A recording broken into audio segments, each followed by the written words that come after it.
If he said as what? Is it not on the presidency that I'm disputing? Is it not on the fact that it's the president that I say, well, he has not been there on the conditions provided by the Constitution, which I'm still disputing? Can I call Bola Tinubu your friend now? I'm an irredentist member of the political. You can never go to the APC. I can never go to the APC. Why so? Mr. Ayo Testify and that of Chief Bode George, they are not be going easy with Bola Ahmed Tinubu. These are the only two soldiers that stood their ground and said that Bola Ahmed Tinubu is not the president of Nigeria, not until courts decide and call him the president. Until then, that they will not call him, that the office he occupies presently does not exist. So I want you guys to watch this interview of Ayo Testify on what he said, that the office presently that Bola Ahmed Tinubu occupied does not exist to him. We'll be right back to do some exegesis to the video. Is it not on the presidency that I'm disputing? Is it not on the fact that it's the president that I say, well, he has not been there on the conditions provided by the Constitution, which I'm still disputing? I can't recognize him in an office that I believe don't exist. Yeah, that is clear. No, I don't follow the propaganda, the president, oh, he has done this, he has done that. They are mixing the issue. Don't forget that I'm not the only one saying, until this thing is done, finally by the court, then we know where we are going. If even the court decides, we can still express an opinion. But I don't want to say, oh, he has been doing well, he's not doing well. I made him, it is true that God made him the governor of Lagos State. I know his ability. I'm not commenting on his ability now. That's not the stand of Afenifere. The stand of Afenifere is that we want a free, fair, and credible election. It is that free, fair, and credible election that we are questioning. And the law provides that if you are questioning it, don't be violent, go to the tribunal. It is that tribunal we are in now. We are waiting for their decision. And you want me to comment on your office? I say, does it not exist for him? Is he already doing well? Does that make him make me approve of the way he got there? Don't forget that I'm a lawyer. I can't approbate and reprobate. I said the man doesn't exist. It's not, by the way he got there, it's not right. It's questionable. It's condemnable by all responsible people in the whole world, all the EU and everybody, whether they accept it or not. That is the stand Afenifere at stake. Is it not on the presidency that I'm disputing? Is it not on the fact that it's the president that I say, well, he has not been there on the conditions provided by the Constitution, which I'm still disputing? I can't recognize him in an office that I believe don't exist. Then that is clear. No, I don't follow the propaganda, the president, oh, he has done this, he has done that. They are mixing the issue. Don't forget that I'm not the only one saying, until this thing is done, finally by the court, then we know where we are going. If even the court decides, we can still express an opinion. But I don't want to say, oh, he has been doing well, he's not doing well. I made him, it is true that God made him the governor of Lagos State. I know his ability. I'm not commenting on his ability now. That's not the stand of Afenifere. The stand of Afenifere is that we want a free, fair, and credible election. It is that free, fair, and credible election that we are questioning. And the law provides that if you are questioning it, don't be violent, go to the tribunal. It is that tribunal we are in now. We are waiting for their decision. And you want me to comment on your office? I say, does it not exist for him? Is he already doing well? Does that make him make me approve of the way he got there? Don't forget that I'm a lawyer. I can't approbate and reprobate. I said the man doesn't exist. It's not, by the way he got there, it's not right. It's questionable. It's condemnable by by all responsible people in the whole world, all the EU and everybody, whether they accept it or not, that is the sign Afenifere has taken. Now you listen to what the leaders of Afenifere said. Pa Ayo Adebayo said that he is not against Bola Ahmed Tinubu, but the medium in which he became president, that is what is engaged. As long that he came through illegal means, that he will never admit or call him his president. That the office he occupied presently does not exist to him, not until the case in the court is closed. Until then, he is not his president. So we do not want to emphasize more about that particular issue. So let's leave that aside and let's focus on what Chief Bode George is saying. Chief Bode George is saying right now that, okay, Bola Ahmed Tinubu is the president of Nigeria, but he is not from his own party. Even if that is from his own party, as long that the case is still in court, it will not also recognize him as the president. So I wouldn't want to expatiate on this video. I want you guys to watch it with me. We'll be right back to do some exegesis to it. Can I call Bola Tinubu your friend now? He had never been my enemy. Yeah, but you've been on the different side of the political divide. We will remain. But you've never agreed for a long time. We will still remain on the different sides of the political divide. Because he belongs to the APC. I'm an irredentist member of the political... You can never go to the APC. I can never go to the APC. Why so? Because, you see, for the first time in the annals of our nation, the PDP was established by those old men who were politically active in the First Republic. There was the initial problem in this country. The majority had their ways and their say, while the minorities were mere onlookers, both in the north and in the south. That was what caused the friction. That was what caused this destabilization in the First Republic.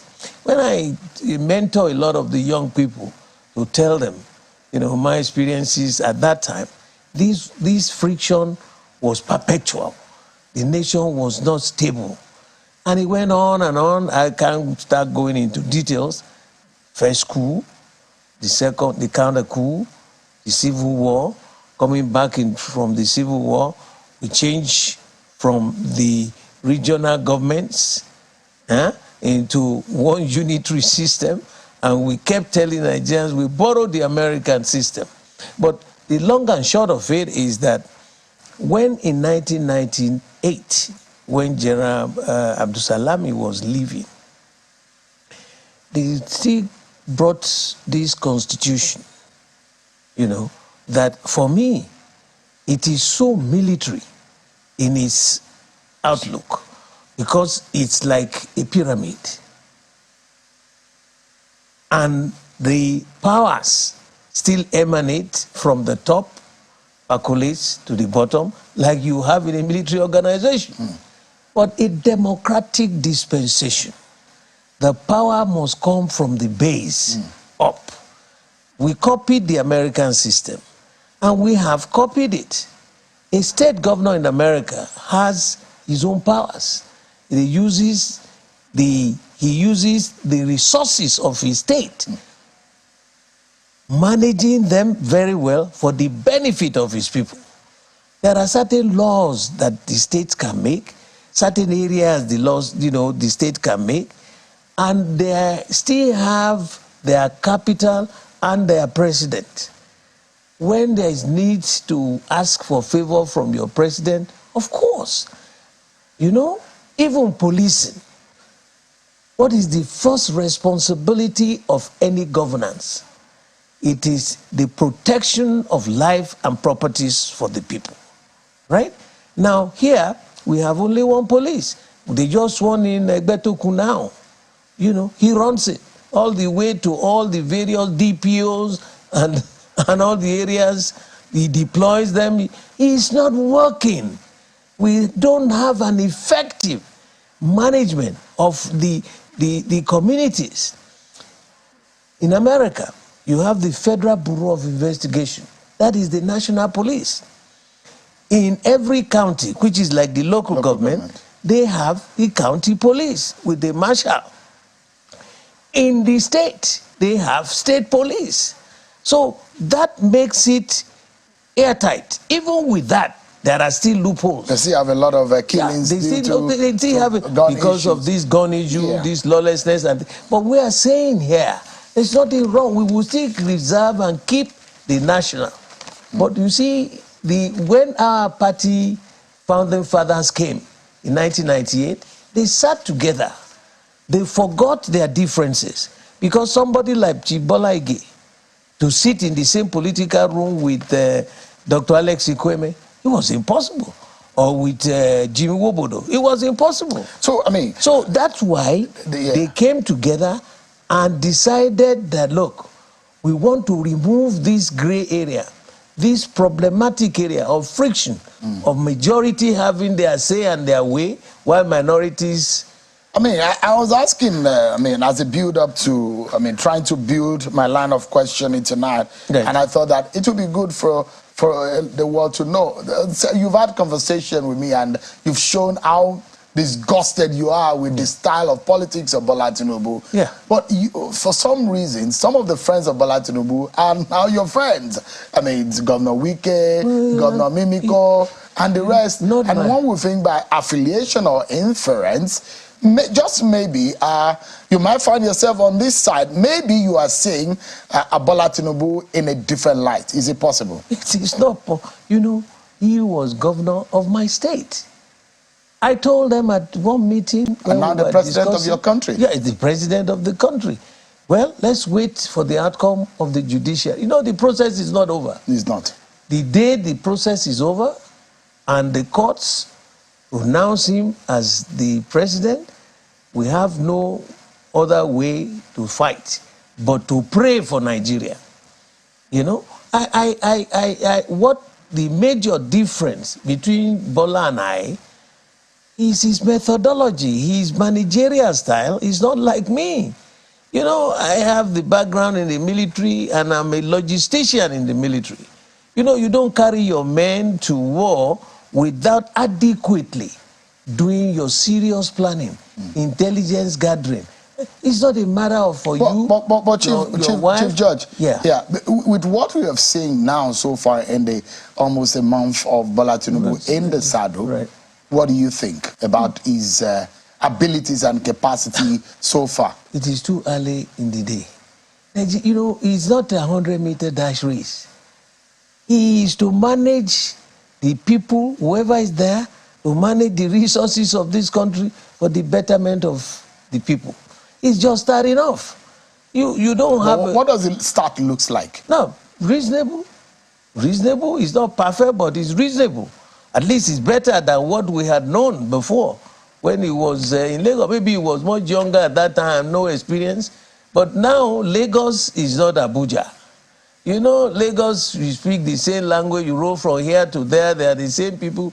But in Abuja, the capital of Nigeria, every hour you find an Hausa Fulani man, you find an Ijo man, you find an Igbo man, you find a Yoruba man, and they are all coming with their problems, and you are to listen as the head of state to make sure you resolve the crisis, share whatever you want to share equally and justifiably. So it is not like you are in a homogeneous state where, like, okay, Lagos, you go from A to B. Lagos is even much better, you know, because in Lagos, cosmopolitan city and all that. But Abuja, it's more complex. Yes, I have been through the crannies and the corridors of power in Abuja. At least I was governor at the age of 42. Working with the president then, General Babangida, and I had worked with General Abacha and General Dia. I've also worked with Baba Obasanjo. I've also worked with President Yaradua. I worked with President Jonathan, and at the level of the villa. So you know what it takes. It's not an easy job. The only thing you can do is pray for whoever is there. So God will make sure that we work on his mind. It's not a matter of totalitarianism or that you know it all. You need a lot of good advisors. You need a lot of introspection.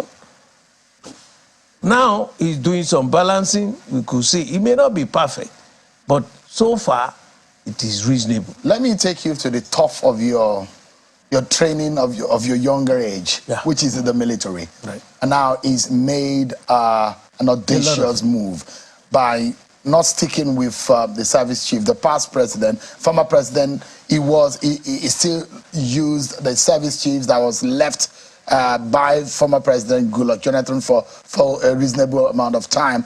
But he just in 3 weeks, he was done and he pulled them out. So, but if you look at, first and foremost, Nuhu Ribadu as a national security advisor, and you look at, first and foremost, what got a lot of Nigerians talking was whether or not they were waiting how the president, Tinubu, is going to be able to spread out the power in such a way that it will you may not satisfy everyone, but how satisfactory do you think in terms of the federal character and nature of this country with these appointments, Chief Judge? No, you know, for me, it is still reasonable. You know, we like I said to you, why my party, I got attracted to the party was because the founding fathers haven't realized the friction, the differences in tribe, religion, and all that, and in numbers, minority, majority. They came up with a 6 geopolitical zones. You know, that's not in our national constitution. They divided Nigeria into 6 geopolitical zones and came up with the 6 top positions in the land. The president, the vice president, the senate president, the speaker, the secretary to government, and the national chairman of the party. 6 positions, 6 zones.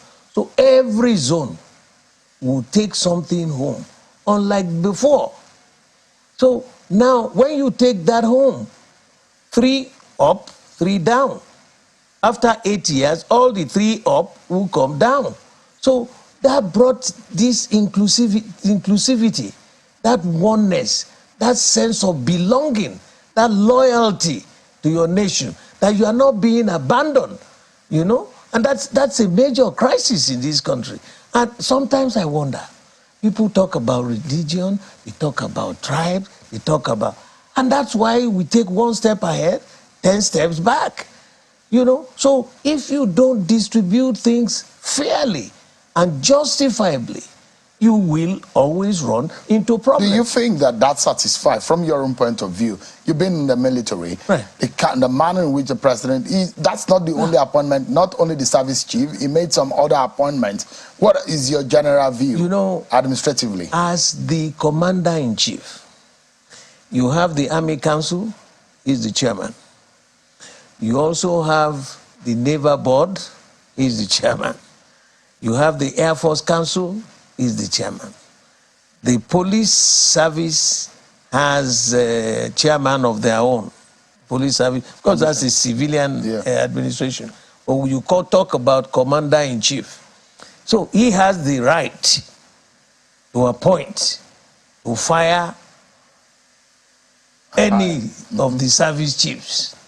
It is his responsibility. Now, whether because he did it early or not, means he must have been looking generally about the situations, about reports, about the security outfit. Am I still satisfied with this chief? What is his service like?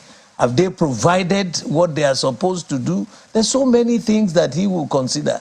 And the commander-in-chief haven't gone, you know, discussing various people. It is his right. That's why he is not only the president, he's the commander-in-chief of the armed forces. He can do that. What got me a little bit worried was that the secretary to government announced the appointments of smaller units. Yes. I got a little bit... The other guards and other... No. That should be done by the Army Council.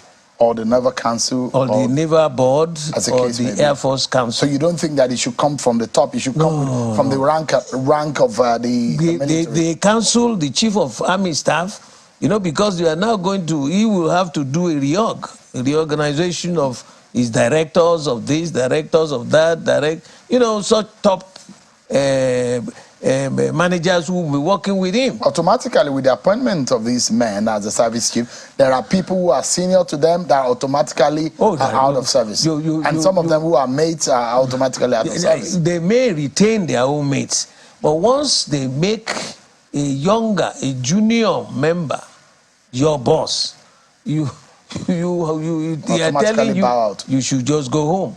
You know, I think like from what I gathered, that is cost 39, you know, and if it's cost 39 and you still have cost 38, 37 there, what are you still doing in the service?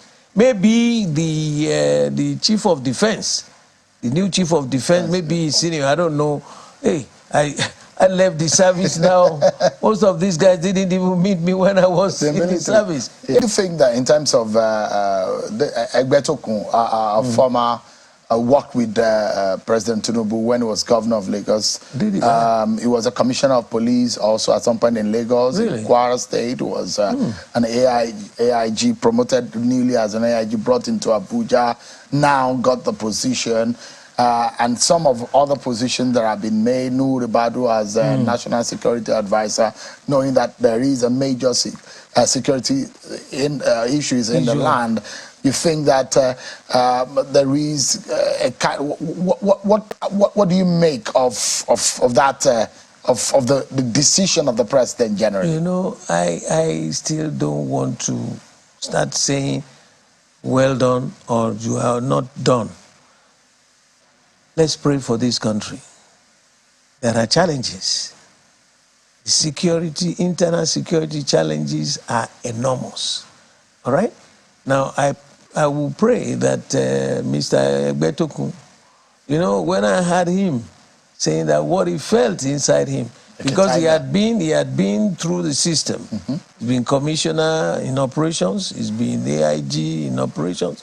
So he's saying, he's feeling like there's a tiger inside him, ready to devour all those enemies of Nigeria and the internal. But one other thing I would advise him, if he wants to make sure that we are effective, let this country, let the members of the National Assembly plus the president approve state police for us. Let them go and get that report of the President Jonathan's confab report. It's there. You will still keep the national police. Because what's the total population of the police? 100 and something thousand people? About 400,000. About 400,000 for 200 million people? How? Chief Judge, just about two more questions for you, sir. Right. One being that you said there are a few of party members of the APC who approached you and talked to you about President Bola Tinubu. Are you willing to work with him now? No. No, I'm asking if you're willing to. You met them, but the question is, are you willing to work with Bola Tinubu? Work with him in what format? For a national cohesion. I mean, you had from different. You've said it on this program that you will never go to the APC. No. You said that I am an irredentist member of the PDP. If he calls me and asks me about working for him, I have to take permission from my party, because it's not an individual. I am still a member of that party. I represent that in everything that I do. As a citizen of Nigeria. As a citizen of Nigeria, if he calls me, I will go back to my party and take permission from them. Can I work with him? But you don't have a qualms with him now? There's no qualms. Before. It's only the qualms, like I said to you, and I'm still telling you, is the methodology in management. All right. That's all. And if he asks me, like they came, I mean, you know, we have a saying in Ile Yoruba that, you know, Babaja bitika kuko. In other words, the fact that the way the Americans say it is, yes, you can disagree, but you must never be undisagreeable. So now that's my own point. Yeah. I don't have qualms. I mean, but it's better when you said you were going to leave the country should Bola Tinubu become president. But it looks like you've changed your mind. No, we are still. It's not yet over. Look, I'm going to be 80. What job am I looking for now? You know, but you're not going on exile any longer. You change your mind. I can decide. I can go to anywhere I want to go, and what I told people publicly, and I will say it here, is that I was in the military for 25 years. I have spent another 25 years in politics, partisan politics. That's a total of 50 years of my life in the service of this country. Isn't that enough to take a break? So what I would do, like all the other older men do, is to say, I will no longer be playing partisan politics. Chief Judge, I have just about less than 60 seconds, but the NEC meeting of today. Oh, yeah. What is the biggest lesson you think your party should have taken out of the 2023 election? I am so happy that the meeting was called. Some people were absent, but the journey of reconciliation has started. It was brilliant for those who muted that idea that, you know, in any organization anywhere in the world, you must have some squabbles, some pettiness, some infighting and but the ability to come together, to realize those areas of mistakes committed by A or B is a lesson. And I quote this, General Patton, he was the General Powell. He was the American chairman of Joint Chiefs, like our own equivalent of defense chief. He said, in life, we make mistakes. But if you learn to correct the mistakes and learn the fallouts from that, it's no longer a mistake, because you will not be able to repeat the pitfalls. But if you make an error and refuse to learn from that error, it becomes a perpetual error. So that's well said. So today's meeting was quite encouraging. It's the first one. You know, it's not a 100-meter dash race. At least that we can come together. We accepted that all sides, or everybody had sinned. Right? Yeah. There is no winner, no loser, no winner. No. So let's come together, start it up, set up certain committees that will go into serious post-mortem analysis after the court would have decided. It was beautiful. All right. Chief Olabode George, a former military governor in Ondo State and a member of the Board of Trustees of the People's Democratic Party. Thank you so much indeed for your time. I appreciate you for coming into our studio today. As always. Thank you so much. When you talk about elder statement, these are the people that I respect so much. Pa Ayo Testify and that of Chief Bode George and Obasanjo. These people are not just people that, okay, we have money. It doesn't concern me. We are living our best life. No, they care about the future of the children and that of the children's children and the future of Nigeria. They are not fighting for their personal interest anymore. You see them, they are not that partisans in politics. But they are saying that, let's call the spade a spade. If you win, we congratulate you. If you don't win, you don't oppress people or buy your way into office. And this is what they are saying. They too, they have money. It's not about money anymore. Let's fix the country. We have been eating off this national cake for years now. So it is time to also make Nigeria great. If everybody should be doing the way Bola Tinubu just did, and let everybody just say, no, let's wait for the next 4 years. We all will sit here, we'll become like them, waiting for Nigeria to become great and putting the weight on our children or our children's children, because these men are old right now. They know that they'll be folding hands, waiting for Nigeria to become great. Okay, no worry. May the next person come between. This, it has been like that. So if they refuse to speak up now, definitely they will leave the old mess for their children to also face. This is the reason why these men are fully involved in politics. I know some people will also say it's because it's PDP, it's because the other one is APC, because no, guys have made it already in life. They are not even talking about powers anymore. They're not even talking about office anymore. They're not fighting for any position anymore. They could just sit down home and relax, but they decide to be more partisan and involved in this election, not about politics anymore, but for the betterment of the country. You listen to what you just said, that if the judge decide that, okay, Bola Ahmed Tinubu won the case, he will pray for the country. You will pray for the country. That's what everybody wants now, that Nigeria to become great. It's just like we have been saying, the super ego becomes super chicken, that the giant of Africa becomes the sleeping lying dog or the dead dog, or I don't know. I don't even know. Nothing is even giant about Nigeria anymore. If you go outside the country, if you see the way they treat Nigerians, you will understand that, okay, Nigeria need to wake up. Nigeria becomes the highest immigrant in the whole wide world. There's no country that exists, even a country they are cannibals. Nigerians are there. Any countries you can, if fire have a location right now, Nigeria will still go there. That is to tell you that Nigeria is not more conducive for Nigerians anymore, because a lot of things is happening. Even as we are talking right now, there are people that have already graduated last year, people that will graduate this year, and the people that will graduate next year. In all this, minimum of over 100,000 Nigeria graduates every semester or every year, but not even single job is creating every year. That is the problem. You graduate, then you go and learn hairdresser.